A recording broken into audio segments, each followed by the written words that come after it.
Fala aí, rapaziada do nosso canal RB Futebol, trazendo mais um vídeo aqui no nosso canal. E mais um vídeo, os comentaristas aí debatendo sobre o Bahia, que conquistou um grande triunfo no Newton Santos contra o Botafogo, quando venceu por 2-1, gols do Everaldo e o Rafael Ratão. E o Bahia tá na vice-liderança, na realidade tá na liderança, né, junto com o Atlético Paranaense. Tá na vice-liderança por causa do saldo de gols, mas tem os mesmos 10 pontos do Furacão. Uma vitória muito importante, porque não enfrentou um time qualquer, enfrentou o Botafogo, que tem um bom time. E se a gente olhar pro meio-campo do Bahia, meio-campo fenomenal, com Jean Lucas, Alexandre, Everton Ribeiro e o Cauli. Que meio-campo do Bahia. E mostrou força e venceu a partida. Parabéns aí para o esquadrão. Vamos soltar mais um debate aí falando do tricolor e daqui a pouco nós estaremos de volta. Também, Pedro, boa tarde. Edu, boa tarde a você, uma boa tarde especial ao nosso professor. Bubu, Zé, o fã de esporte com a gente. Há um ano, a gente fazia a mesma pergunta quando o Botafogo colou na liderança, né? Toda semana, será que o Botafogo vai se manter? Será que o Botafogo... E a coisa só foi degringolar lá pra frente, não exatamente aquela expectativa. Não, a 10ª rodada sai, quando virar o turno cai. Então, acho que a gente pode ir um pouquinho devagar, porque quando eu olho para a tabela, não é só uma questão de pontuação. O Atlético Paranaense está na ponta.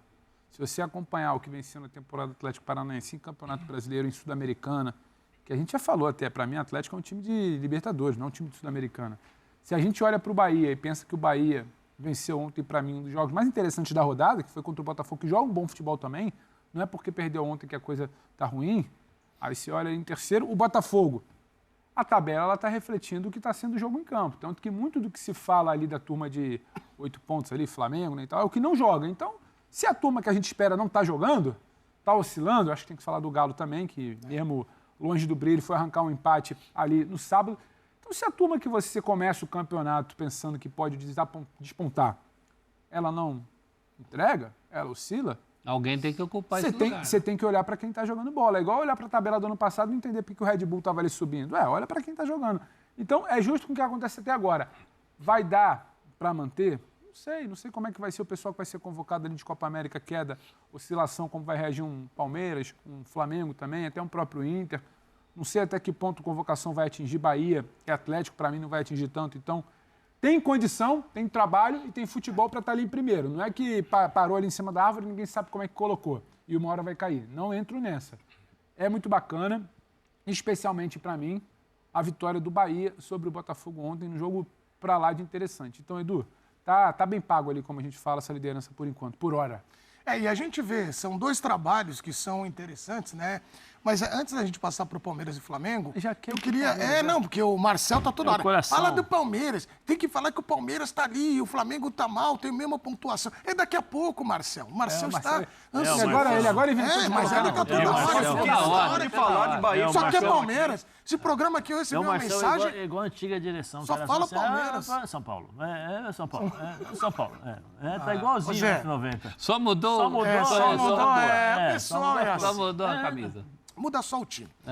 Ô Zé, o Bahia tem o Rogério Ceni no comando. Boa tarde. Você gosta, né, Zé? Você gosta da alegria, da ousadia. O Bahia... Meu dia é alegria? Meu dia é alegria. Ô Zé, Rogério Ceni com o Bahia. É um time que tem trabalho e agora tá com desempenho. Ontem uma vitória, como disse o Pedro, bem interessante. E jogando, né, Zé? Porque são dois times que estão lá na ponta, mas jogando, né? Boa tarde, Edu. Boa tarde, Bubu. É bom sempre ter, né, de volta um show desse, o que restou, né, pelo menos. Eu acho sobrevivi, voltei uma pessoa melhor. Eu acho sempre importante aquela cadeira aí ter alguém para elevar o nível. Vai de mim, você de professor Celso, Pedro, todos estão nos assistindo. Eu sempre falei que o Rogério Ceni, para mim, é um ótimo treinador. O problema é o dia a dia dele, a forma como muitas vezes ele lidar com determinadas situações.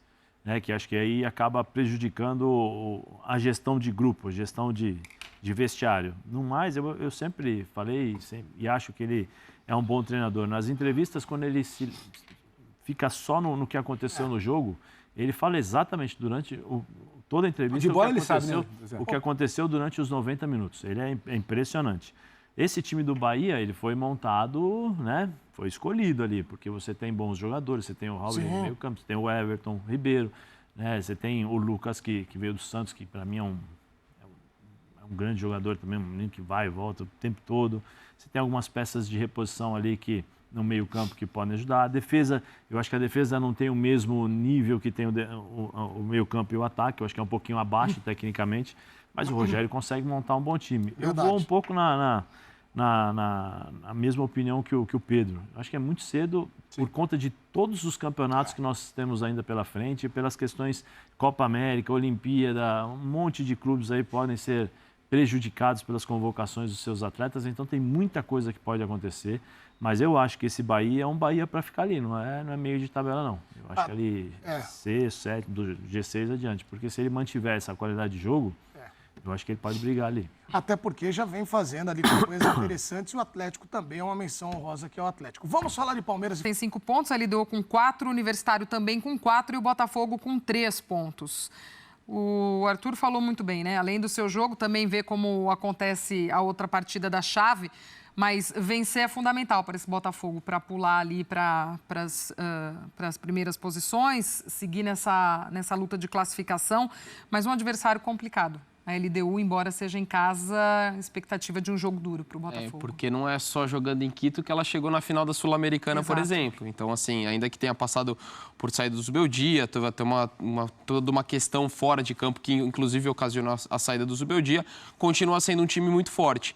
O que é bom para o Botafogo, para um time que perdeu as 2 primeiras na Libertadores, a partir do momento que todo mundo se tirou ponto, isso acabou sendo muito benéfico. Não tem ninguém ali com 9 pontos que desgarrou. Então, assim, a situação do grupo acabou sendo muito benéfica para um time que perdeu as 2 primeiras rodadas. A classificação e a liderança ainda são completamente viáveis. O que a gente está vendo é a evolução do Botafogo na temporada, sob o comando do Arthur Jorge, a qualidade que se tem no elenco. Então, ainda é muito cedo para descartar o Botafogo, algo que depois de 2 rodadas era muito... Você ficava inclinado a falar que a vida do Botafogo estava delicadíssima na Libertadores. Então a melhora com o Arthur Jorge e os resultados do grupo acabaram ajudando muito a vida do Botafogo nesse contexto na Libertadores. O que eu vejo do Botafogo, né, Glau, Donk e quem está assistindo a gente, é que quando ele ganha bem. E quando ele perde bem também. Não é aquele time que no brasileiro é uma coisa, são mais de 35 rodadas, é diferente. A Copa Libertadores, assim, é um estilo de jogo diferente. Então, o Donk lembrou bem, a LDU, ela ganha do Fortaleza nos pênaltis, ela perde para o Fluminense depois, do campeão da Libertadores contra o campeão da Sul-Americana, um jogo muito difícil também no Maracanã, então está acostumado a jogar aqui no Brasil, tudo bem que o gramado agora é o que vai ser diferente para esse jogo, mas o Botafogo precisa entender que esse tipo de jogo ele tem que ser mais brigado. Então você tem que fazer o gol e continuar brigando, e não assim...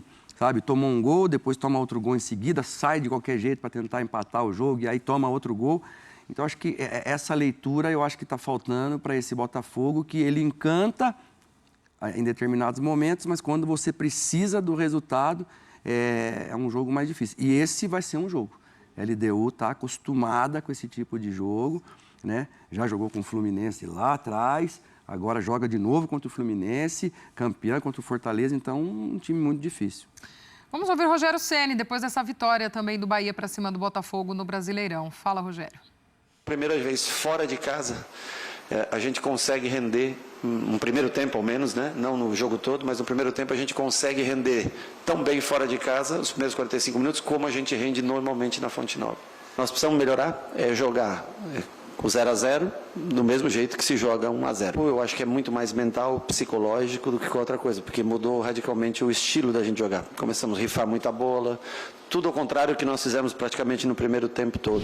Conseguia dividir. Dividiu para ser expulso. Não tomou gol, mas para tomar uma expulsão. E acho que ele deu uma rateada com o Rafael Ratão. Não, agora essa veio ao natural. Essa foi brilhantemente ao natural. É assim que surgem as grandes sacadas. Aí o Ratão foi lá e matou o jogo, né? Assim, parabéns ao Rogério, que quis ganhar o jogo.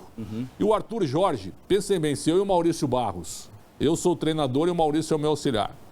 A gente pega, certo? O nosso Marcelo da redação, que é um zagueiro. Chega para eles assim, entra de centroavante. Nós vamos ficar alçando bola na área, tem um cara alto pra gente tentar fazer o gol de cabeça. Pirulão lá. É isso, tá 1-1 o jogo. Essa é a tentativa de ganhar o jogo. E aí perde o jogo. O que acontece? A gente tá no limbo, cara. Nós estamos mortos. Foi o que o Arthur Jorge fez ontem. Então, mas daí tem ele botou lá o Alexander Barbosa, anotei a altura dele, tem 1,92. É zagueiro. Aí o que ele faz? O raciocínio. O Botafogo está na liderança. Aí ele falou, vou arriscar porque um ponto não refresca muita coisa. Estou jogando em casa. Vou tentar a vitória. Não tem aí uma... Não, eu não vou tirar a ambição dele querer ganhar. Não tem que ter ambição querer ganhar no futebol sempre é interessante. Mas há maneiras, há tentativas de querer ganhar, né? Eu me lembro que isso aconteceu, olha o que eu vou puxar, cara. Eu acho que foi em 2013. Málaga e Borussia Dortmund. Semifinal da Champions. Quando o Borussia definiu com o Bayern. O Klopp fez a mesma coisa. Tinha um zagueiro brasileiro chamado Felipe Santana, lembra? Era um zagueiro que era do Figueirense, né? Depois uma girafa. Jogou, tinha quase 2 metros, né? Ele pegou o Felipe Santana e botou de centroavante. E o Málaga, e o Dortmund acho que virou o jogo em cima do Málaga. E aí ele virou gênio. Virou gênio, o Klopp. Estou falando de 11 anos atrás isso. E muitos brasileiros, o Cuca já fez isso. Sim. Botar gente...